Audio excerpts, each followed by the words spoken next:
പക്ഷെ ഇത് നമ്മൾ കല്യാണം കഴിക്കുന്ന ഒരു സ്നേഹമല്ല, പക്ഷെ ഒരു സഹോദരങ്ങളും സഹോദരിയും തമ്മിലുള്ള ഒരു സ്നേഹമാണ് അല്ലെ. ഒത്തിരി സന്തോഷം. പിന്നെ ഏറ്റവും വലിയ സന്തോഷം, ഇത്രയും ഞാൻ ഈ പള്ളിയിൽ വന്നിട്ടുണ്ടോ ഇതിനു മുമ്പ്?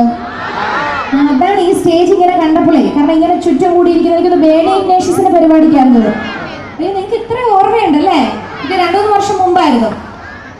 അപ്പൊ 2016 പതുക്കെ ഇങ്ങനെ വിടവാങ്ങിക്കൊണ്ടിരിക്കുന്നു. 2017 നമ്മളിങ്ങനെ സ്വാഗതം ചെയ്യാൻ പോകുന്നു. ഒരുപാട് പ്രതീക്ഷകൾ, ഒരുപാട് സ്വപ്നങ്ങൾ, ഒരുപാട് കാര്യങ്ങളൊക്കെ, എല്ലാം നല്ല ഗംഭീരമായിട്ടൊരു വർഷമാവട്ടെ. എല്ലാവർക്കും മുൻകൂറായിട്ട് ക്രിസ്മസ് ന്യൂ ഇയർ ആശംസകൾ നേരുന്നു. എനിക്കില്ലേ തിരിച്ചിങ്ങോട്ട്?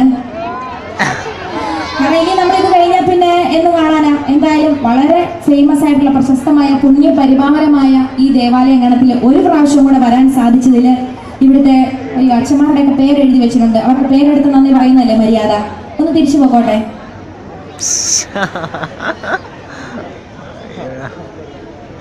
സെന്റ് ഫ്രാൻസിസ് ചർച്ചിലെ നമ്മുടെ വികാരി അച്ഛൻ മാർട്ടിൻ അച്ഛന് നല്ലൊരു കൈഡി കൊടുത്തേ.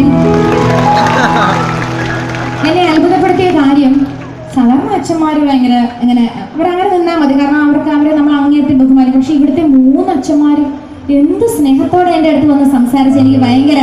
അപ്പൊ എനിക്ക് മനസ്സിലായി, ഈ ഇടവക കുഞ്ഞാടുകളെ മേയ്ക്കാൻ പറ്റി ഏറ്റവും നല്ല ആട്ടിടയന്മാരെയാണ് ദൈവം ഈ ഭൂമിയിൽ കല്ലൂരി പള്ളിയിലോട്ട് അയച്ചിരിക്കുന്നതെന്ന് എനിക്ക് മനസ്സിലായി. ഇതിലപ്പുറം നല്ലൊരു അച്ഛന്മാരെ നിങ്ങൾക്ക് കിട്ടാനില്ല.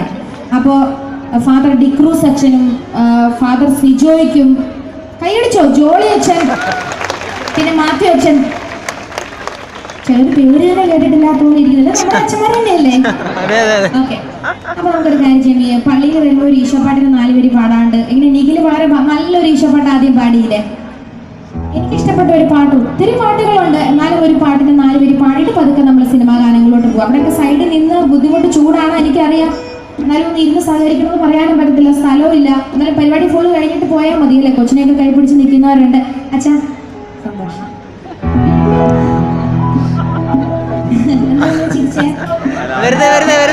സാരി എങ്ങനെയുണ്ട്?